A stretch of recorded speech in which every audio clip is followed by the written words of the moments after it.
But and Ray Ford, he got power, nigga. He hit that nigga so hard. He was trying to he was trying to hide behind the ref, my nigga. He ran that nigga down. You see how he ran that nigga down on the ropes and stopped that nigga? That's what type of niggas I'm running with, my nigga.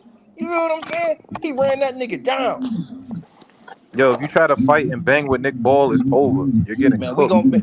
Nick Ball, he ain't never been in there with nobody like Ray Savage, man.